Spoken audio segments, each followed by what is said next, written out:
Good evening, welcome back to my channel. Thanks for joining me. Sorry about this one, he's got like some serious FOMO going on. He wants to be involved in the video, so I let him. He's like interrupting me. So I wanted to jump on here while I'm cooking dinner and talk to you guys about a topic that a lot of people ask me about, and I've always sort of just brushed over it, about competing and life before competing, whilst I was competing, and also now, and how my life is now. Initially, I got into competing by going to the gym, enjoying training a lot, and ended up at a bodybuilding show and sort of decided that I'd give it a go. I liked the look of it, I liked the look of stage. I used to dance and I used to do it competitively. I did exams, I was in shows, all that sort of stuff. So it was kind of brought back those memories. So when I was at a bodybuilding show and it brought back those memories, it made me feel like I missed the stage, and I could sort of relate it to something that I was doing at that point in my life, which was training, because I was no longer dancing. So I decided to sign up for a bodybuilding show, and then yeah, I did it, and I did it for 3 years, maybe 4 years actually, and I did well. I did what I originally set out to do. My goal was never to be a professional at it. It was always purely just to experience it and see what it was like, and see where I could take my training, take my body, and see where it took me. And it took me, to be fair, it took me to some pretty cool places, met some pretty cool people, and I think without competing, I think my life would be quite different now. So yeah, I am very, very grateful for the opportunities that I had whilst I was competing, and even now it's brought me to basically where I am. So I will never ever say that I regret it or anything like that, but there's lots and lots of things that I learned from it. Oh my god, he has just done the smelliest fart. Dre, please, can you just like go down there? That's disgusting.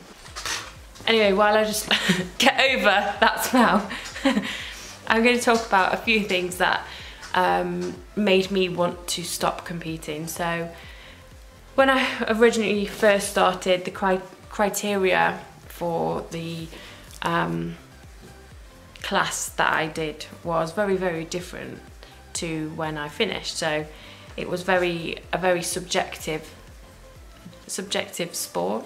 People call it a sport, I don't know if it is, but it's very, very subjective, and that criteria is constantly changing and it's constantly developing with the bodybuilding world. So when I first started, I had a look that I was training for, that I was aspiring to, and whether that be a person that had previously won it, or sort of where I saw that my body could go to, that's what I was working towards. But throughout the years that I was competing, that was constantly changing, and it was constantly going towards something that was totally unachievable for me, because my body is different to everybody else's, just like everybody's body is different. And for me to achieve this physique for this class, it was sort of not impossible. I probably could have got there, but it would have taken a lot of sacrifice, and it probably would have sacrificed a lot of things that I believed in, like the muscle that I'd already grown. I'd probably had to lose a lot of that, and sort of change the shape that I was working towards. So that for me sort of it wasn't what bodybuilding was about. It was about being better every single time. And yes, I was better, but it doesn't necessarily mean that I was closer to what they want, and forever chasing something that you might not ever get to. And that for me was mentally hard, because it made me feel like I wasn't good enough, and I could never be good enough. It's so subjective, and it's other people's opinions of what you look like, and we should never, I don't believe that we should ever sort of go on those and justify or live by other people's opinions of you. So it was just something that I didn't believe in, and sort of competing is somebody else's opinion on that day and their opinion of how you look on that day. Sometimes it was hard to do that. If you can sort of get over that side of it and just be like, nah, fuck it, it's just someone's opinion, then that's how you can sort of carry on in the sport. But if you take it personally, like sometimes I do, or I did, it's sometimes hard when you don't get the result you want, and you don't look the way that you expected to look on that day. Yeah, it can be pretty tough. The other side was the food. Like, people say, oh, I could never diet, I could never do this because I love my food, but if you know me, you know that I am fully into my food. I could eat for days. Obviously I don't, I keep it under control, but when I was competing, it was sort of all or nothing mentality. I was either dieting, I was super strict, I wasn't drinking any alcohol, I wasn't eating any chocolate, I wasn't eating any sort of bad foods outside of my diet plan. And then when it came to the end of my diet, I sort of lost my head a little bit, and I found myself struggling to know what to eat. And I know that sounds completely and utterly irrational and totally stupid, because of course I know what to eat. I know what to eat now, but back then, if it wasn't on my diet plan, I'd be like, oh my God, what the fuck am I gonna eat today? And if I don't wake up and have my specific breakfast that I'm meant to have, then I'll go throughout the day thinking, oh fuck it, well I didn't have that for breakfast, so I'll just have this, I'll just have that. And I'd go on this downward spiral some days, and I'd just eat for completely the wrong reasons and eat completely the wrong food that I would just normally eat, that like on a regular day that I would normally eat. And I'd just eat loads of it. And when I think about it now, like, I wouldn't say I had like a disorder or anything like that, no way, but my relationship with food was not that great, because of this all or nothing mentality, and because it wasn't written down in my diet plan. I felt I should feel bad about eating it. So that side was not good for me. It's taken me a little while to sort of adjust to life without a diet. It does take quite a lot of time, a lot of perseverance, because if you don't see results, you sort of automatically go and think, well, this is what I need to do. This is what I did at that point in my life to get to this. And this is what I want to look like again, so I need to go back and do that. But I know now that I don't really need to go back and do 2 hours of cardio a day and 1 hour's weight training. I don't need to eat 6 times a day. And if I don't eat 6 times a day, then I'm going to get fat. Or if I don't eat this amount of carbs, and if I don't eat this amount of this, or whatever it is, then I'm not going to get there, because ultimately that is an extreme. That side of like competing is an extreme. So, and I don't need to get there anymore. So it's sort of just pulling myself back and being like, right, just have a fucking word with yourself and understand that you just eat normal food, like just with a bit of higher protein and stuff like that. So there's certain things that I've taken from bodybuilding in terms of like the food. I still keep quite a high protein diet. You know, I watch calories, just like any normal person would, because yeah, if I eat 3,000 calories a day and don't go to the gym, then of course I'm going to put weight on. But you know, it's about learning your body, and it took me quite a while to do that from competing to now, but I'm happy, and I have definitely got there. And I think the last sort of part of it was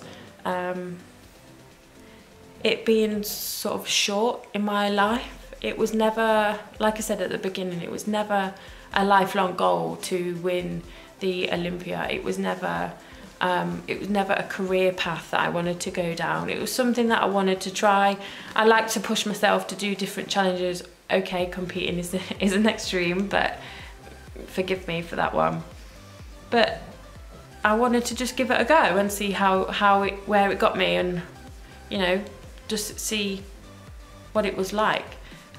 So when I got to where I wanted, which was the Miss England, when I won that, I I sort of felt a sense of achievement. I'd done what I set out to do, and that England was my very first show, and that was why it meant a lot to me. So when I won that, I kind of just thought, well, I don't want to go to the next class. I don't want to lose muscle. I want to keep progressing with my training, but I don't want to be restricted by a diet, and I don't want to miss out on things in life, social events, family, nephews, nieces growing up, all those sorts of things for a bodybuilding show. I just don't want to do it because I think that there's a lot more to life than being like that. So for me, I finished at England, then went to the universe, did that, and I thought, right, well, this is where I'll end it. So I did. I've never regretted doing that. Will I ever compete again? Probably not. Yeah, probably not, because I don't think now I would be able to stick with the diet. I like having a drink. I like going on holiday and not being restricted, or by times when I can and can't go, or, you know, there's just lots and lots of different elements to it that you don't think about when you don't compete. So yeah, the biggest reasons why I stopped competing. And a lot of people, I put my hands up to say, you guys that do it for a living, that do it every day, that live and breathe it, I think they are brilliant, and they've definitely got a strong head on their shoulders.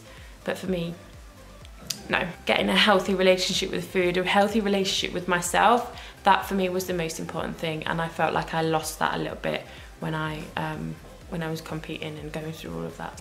But now, I can sometimes fall into old habits. I like to change my fitness goals. I like to do CrossFit style workouts. I like to do powerlifting.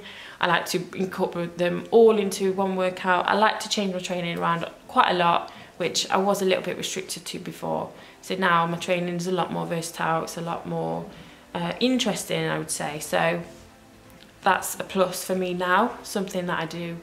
And I look forward to most training sessions. Obviously I have the days, like today is one of those. Yeah, today's one of those where I've just got home and I've just been so fucking tired.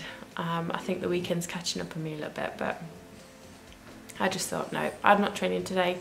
But yeah, we all have those. But most of the time I do look forward to training. I don't have to do cardio. I like to do it, but I don't have to. And yeah, I work towards new goals now and new training goals. In terms of food, as I said earlier, my food, I have a lot more of a healthy relationship with food now. I track my calories, not every single day. If I do have like a holiday or a specific event that I sort of want to lose a bit of weight or something like that, then I will track my calories. I can be flexible with it, which is obviously what I didn't like about being so restrictive before. Being able to track my calories and everything like that now, it's a lot easier to sort of achieve goals and achieve fitness goals, be having that flexibility around your food. So basically that is it in a nutshell, if you can say a nutshell. I don't really know what else to say, but I just wanted to show you, or well, not show you, talk to you about the reasons why I'm not competing anymore. If someone was just to ask me on a random day, I'd probably just say, well, I just decided it wasn't for me, and that was it. So I wanted to sort of give you a little bit more insight and to sort of understand it a little bit more from my side. Now I know where my head's at. I know that I would never compete again because I know where it took my head before. And yeah, sort of just enjoy training, enjoy it and enjoy the process, and that's what we should never ever lose sight of. If you've got anything you want to comment, if you can relate to any of this, if you've competed before, if you've thought about competing, then pop some comments in the comment section because I would love to hear from you. So like, subscribe to my channel if you are interested in hearing a bit more from me. Thank you very much for watching, guys, and I'll see you soon. Bye.